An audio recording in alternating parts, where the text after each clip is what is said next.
La polizia di Reggio Calabria ha condotto stamani un'operazione per l'esecuzione di 35 ordinanze di custodia cautelare in carcere nei confronti di altrettanti presunti affiliati alla cosca dell''ndrangheta Longo di Polistena. Gli arrestati sono accusati di associazione a delinquere di tipo mafioso, estorsioni, danneggiamenti ed infiltrazione in appalti pubblici ed attività economiche. Nel corso dell'operazione la polizia ha anche sequestrato beni, comprese aziende ed imprese con sede a Polistena, Fondi e Roma, per un valore di una trentina di milioni di euro.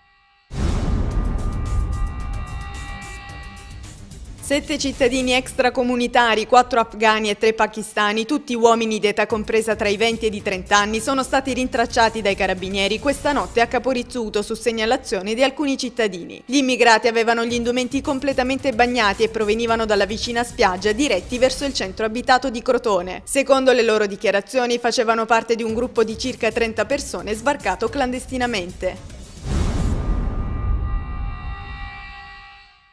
4 persone sono state arrestate a Reggio Calabria dalla polizia mentre stavano compiendo una rapina nell'agenzia di via Cardinale Portanuova della Banca Nazionale del Lavoro. Uno degli arrestati, che sarebbe il basista del colpo, è di Reggio Calabria, mentre gli altri 3 sono di Petilia Policastro. Il quartetto, subito dopo la rapina, che ha fruttato 300 euro, aveva trovato rifugio nell'abitazione di Antonino Scappatura, dove è stato bloccato dagli uomini della squadra mobile.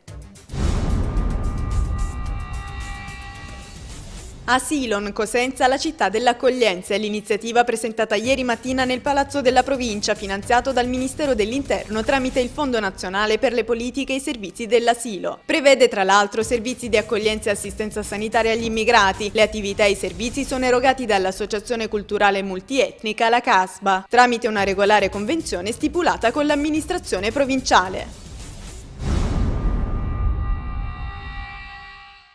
È stato presentato in conferenza stampa nella sala del Consiglio Provinciale di Catanzaro lo spettacolo Mina Vagante, tributo musicale dedicato alla Tigre di Cremona. L'iniziativa è promossa dalla GDL Produzioni Artistiche e Musicali in collaborazione con la Catanzaro Spettacoli e l'amministrazione provinciale. Sul palco 4 grandi voci calabresi. Lo spettacolo avrà inizio il 21 marzo a Belcastro per poi toccare le principali piazze calabresi.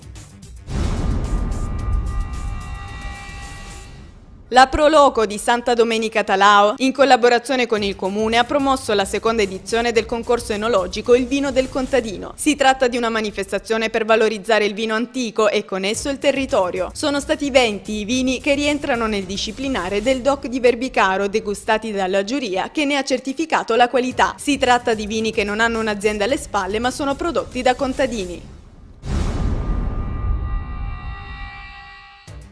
Sono stati esposti nel corso di una conferenza stampa i numeri della Fiera di San Giuseppe di Cosenza, evento che da sempre riserva un enorme numero di visitatori. Quest'anno sono 520 gli espositori, di cui 378 italiani e 142 stranieri. Tra gli stranieri in maggioranza i commercianti senegalesi che espongono artigianato locale e bigiotteria. Solo 70 standisti sono cosentini. L'appuntamento è dal 12 al 20 marzo nel centro storico cittadino.